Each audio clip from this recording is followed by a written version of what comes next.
रविवार से लेकर शनिवार तक कैसे करें शंख को स्थापित, कैसे करें शंख की पूजा और कैसे करें शंख से जुड़े उपाय, आइए जानते हैं। पंडित जी बताइए। देखिए, सनातन धर्म में शंख का बहुत महत्व रहा है। सतयुग, त्रेता, द्वापर, कलयुग, हर युग में शंख की अपनी आप में एक महत्ता रही है। चाहे पूजा पाठ अनुष्ठान हो, चाहे सत्यनारायण भगवान की कथा हो, चाहे कोई यज्ञ हो और चाहे कोई धर्म युद्ध हो, हर जगह शंख की ध्वनि की जाती है। आपने पूजा पाठ में तो शंख बजते हुए देखा होगा,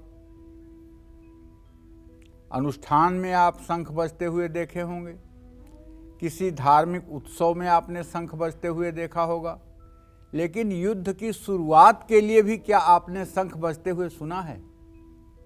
अगर नहीं तो मैं आपको बताना चाहूँगा। गीता के पहले अध्याय में वर्णन आता है कि जब कौरव और पांडव सेना दोनों आमने सामने खड़ी हो जाती हैं, तो उस समय अर्जुन कहते हैं कृष्ण से कि हे कृष्ण, मेरे रथ को दोनों सेनाओं के मध्य में स्थापित करिए ताकि मैं देख सकूं कि मुझे किससे लड़ना है। उस समय भगवान श्री कृष्ण अपनी शंख ध्वनि करते हैं। पांचजन्यम हृषिकेशम देवदत्तम धनंजय पौंड्रदधमा महाशंख भीमकर्मा वृकोदर अनंत विजयो राजा कुंती पुत्रो युधिष्ठिर नकुलः सहदेवश्च सुघोषमणि पुष्पको। अर्थात पांचजन्य नाम का शंख किसने बजाया? भगवान श्री कृष्ण ने बजाया। उनके हाथ में हर समय पांचजन्य नाम का शंख रहता है, ये बात ध्यान रखिएगा। प्रातर्स्मरामि भवभीतिहरम प्रातर्स्मरामि भवभीति महार्ति शांत्यै नारायणं गरुणवाहनयब्जनाभं ग्राहाभिभूतिवरवारण मुक्ति हेतुम चक्रायुधम तरुणवारिजपत्र नेत्रम। तो भगवान विष्णु के दाहिने हाथ में चक्र होता है और बाएं हाथ में ऊपर शंख होती है। फिर दाहिने हाथ में नीचे के हाथ में गदा होती है और बाएं हाथ में नीचे कमल का फूल होता है। अर्थात ये पांचजन्य नाम का शंख हर समय भगवान श्री हरि विष्णु के बाएं हाथ में सुशोभित रहता है। तो पांचजन्यम हृषिकेशम, पांचजन्य नाम का शंख महाभारत के युद्ध में भगवान कृष्ण ने बजाया। देवदत्त नाम का शंख अर्जुन ने बजाया। पौंड्रदध नाम का शंख जो था उसे भीम ने बजाया और अनंत विजय नाम का जो शंख था उसे धर्मराज युधिष्ठिर ने बजाया। और नकुल ने सुघोष नाम का शंख बजाया और सहदेव ने मणिपुष्पक नाम का शंख बजाया।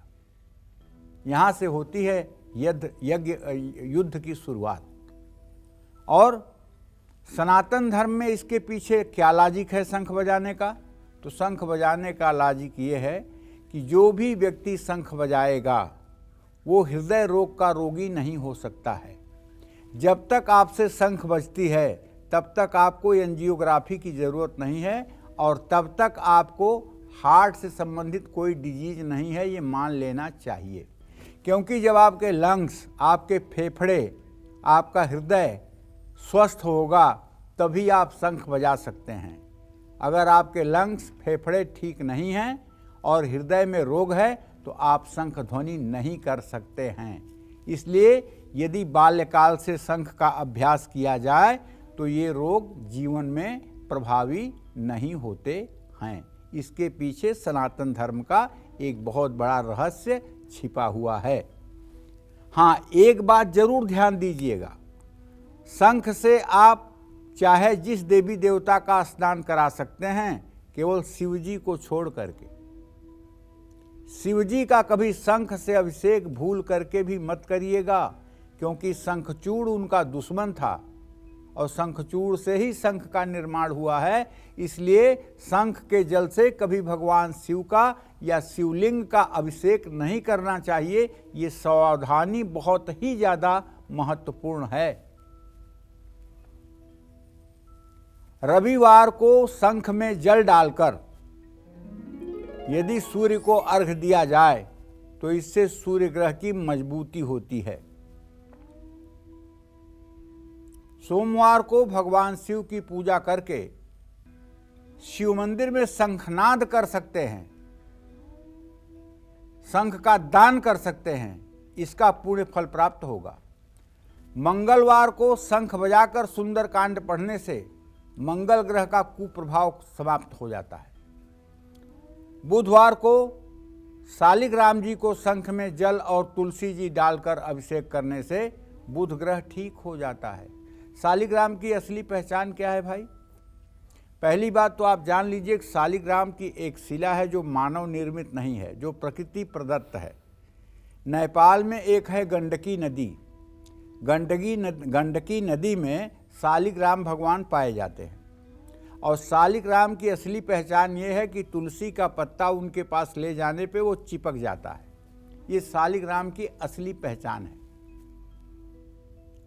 और अगर शंख के जल से पुरुष सूक्तम के मंत्रों को बोलते हुए शालिग्राम के शिला का अभिषेक किया जाए, ओम सहस्रशिरसा पुरुषः सहस्राक्ष सहस्रपाद सहभूमि गुं सर्वतः स्मृत्वा ततिष्ठदशांगुलम्, इस तरह से अगर अभिषेक किया जाए तो निश्चित रूप से भगवान श्री हरि विष्णु की कृपा बरसती है।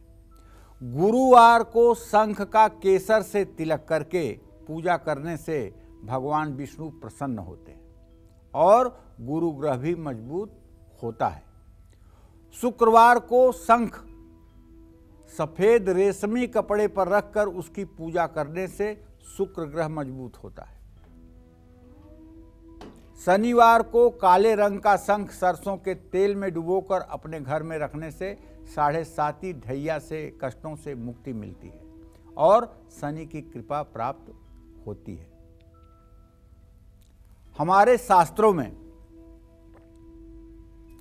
शास्त्रों में एक वर्णन आता है, खास करके सुरसुत संहिता की बात करें, आयुर्वेद के ग्रंथों में वर्णन आता है।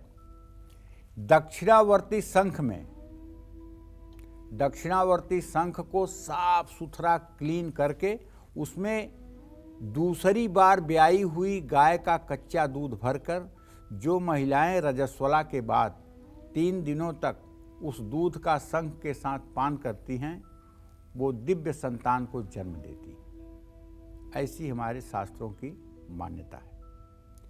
जय मां विंध्यवासिनी।